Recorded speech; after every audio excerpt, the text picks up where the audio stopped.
السلام علیکم عزیز طلباء و طالبات، امید کرتی ہوں آپ سب خیر و عافیت کے ساتھ ہوں گے۔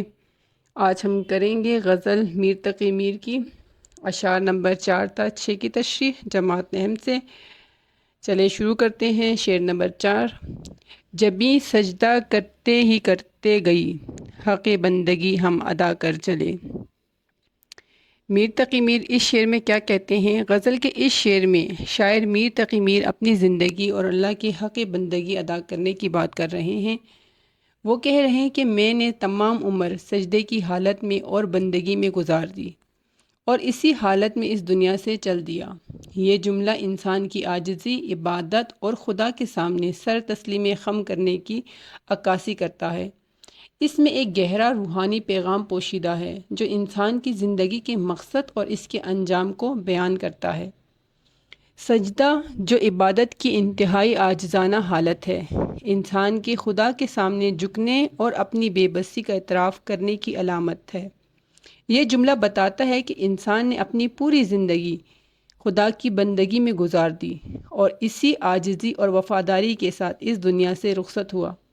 یہاں سجدے سے مراد صرف جسمانی جھکنا نہیں، بلکہ دل اور دماغ کا خدا کے سامنے جھکنا اور اس کی رضا کے لیے اپنی زندگی وقف کرنا ہے۔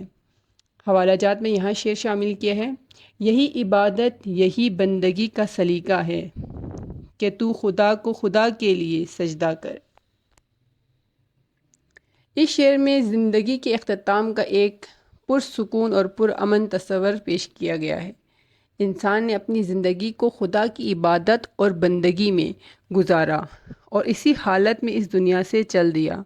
یہ ایک مثالی زندگی کا نمونہ ہے جہاں انسان اپنے خالق کے سامنے سر تسلیم خم کرتا ہے اور اپنی زندگی کو اس کی رضا کے تابع کر دیتا ہے۔ حوالہ جات میں یہاں ایک اور شعر شامل کیا ہے۔ سجدوں میں زندگی گزار دی ہم نے، اب بھی پوچھتے ہو بندگی کیسی ہوتی ہے۔ یہ شعر انسان کو یہ سبق دیتا ہے کہ زندگی کا اصل مقصد خدا کی بندگی اور عبادت ہے۔ انسان کو چاہیے کہ وہ اپنی زندگی کو خدا کے سامنے عاجزی اور وفاداری کے ساتھ گزارے اور اسی حالت میں اس دنیا سے رخصت ہو۔ یہی وہ راستہ ہے جو انسان کو حقیقی کامیابی اور سکون کی طرف لے کر جاتا ہے۔ اس شعر میں ایک گہرا فلسفہ پوشیدہ ہے جو انسان کو زندگی کے اختتام پر اطمینان اور سکون فراہم کرتا ہے۔ یہ بتاتا ہے کہ اگر انسان اپنی زندگی کو خدا کی بندگی میں گزارے تو اس کا انجام بھی پرسکون اور پرامن ہوگا۔ یہی وہ حقیقی کامیابی ہے جس کی ہر انسان کو تلاش ہوتی ہے۔ تو امید کرتی ہوں یہاں پر شعر نمبر 4 کی تشریح آپ کو سمجھ آ گئی ہوگی۔ شعر نمبر 5۔ نہ دیکھا غم دوستاں شکر ہے، ہمیں داغ اپنا دکھا کر چلے۔ اس میں شاعر کیا کہتے ہیں؟ غزل کے اس شعر میں شاعر میر تقی میر دنیا سے رخصت ہونے کا ذکر اور دوستوں کی جدائی کے داغ کو برداشت کرنے کی بات کر رہے ہیں۔ اس شعر میں شاعر کے دکھوں اور زندگی کے تجربات کی عکاسی کرتا ہے۔ شاعر کہتا ہے کہ وہ اس بات پر شکر گزار ہے کہ اسے اپنے دوستوں کے دکھوں کو برداشت نہیں کرنا پڑا، بلکہ وہ خود ہی دوستوں سے پہلے اس دنیا سے رخصت ہو گیا۔ اس جملے میں شاعر نے اپنے دکھوں اور زندگی کے تلخ تجربات کو بیان کیا ہے جو اسے دوستوں کے دکھوں کو دیکھنے سے بچا لیا۔ شاعر کے لیے دوستوں کے دکھوں کو دیکھنا ایک بہت بڑا امتحان ہوتا ہے، کیونکہ دوستوں کا غم انسان کے اپنے غم سے بھی زیادہ تکلیف دہ ہوتا ہے۔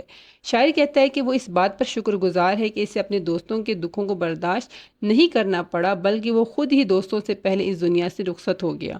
یہ جملہ شاعر کے حساس طبیعت اور دوستوں کے ساتھ گہرے تعلق کو ظاہر کرتا ہے۔ حوالہ جات میں شعر شامل کیا ہے۔ شکوہ کریں بھی تو کس سے کرے فراز، یہ دکھ بھی اپنے نصیب کا حصہ لگتا ہے۔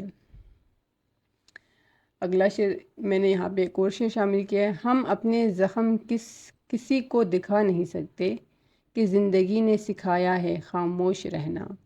شاعر نے اپنے جملے میں ایک گہرا فلسفہ بیان کیا ہے جو انسان کو زندگی کے دکھوں اور موت کے بارے میں سوچنے پر مجبور کرتا ہے۔ شاعر کہتا ہے کہ وہ اس بات پر شکر گزار ہے کہ اسے اپنے دوستوں کے دکھوں کو برداشت نہیں کرنا پڑا، بلکہ وہ خود ہی دوستوں سے پہلے دنیا سے رخصت ہو گیا ہے۔ تو یہ جملہ شاعر کی زندگی کے تجربات اس کے دکھوں کو ظاہر کرتا ہے اور اسے دوستوں کے دکھوں کو دیکھنے سے بچا لیا۔ تو یہاں پر شاعر اپنے احساسات اور جذبات کا اظہار کچھ اس انداز میں کر رہے ہیں۔ تو یہاں پر ہمارے شعر نمبر 5 کی تشریح مکمل ہوئی۔ آخری شعر، شعر نمبر 6، کہیں کیا جو پوچھے کوئی ہم سے میر، جہاں میں تم آئے تھے کیا کر چلے۔ تشریح کرتے ہیں اس کی۔ غزل کے اس شعر میں شاعر میر تقی میر دنیا میں گزرنے والی زندگی کا احوال بیان کر رہے ہیں۔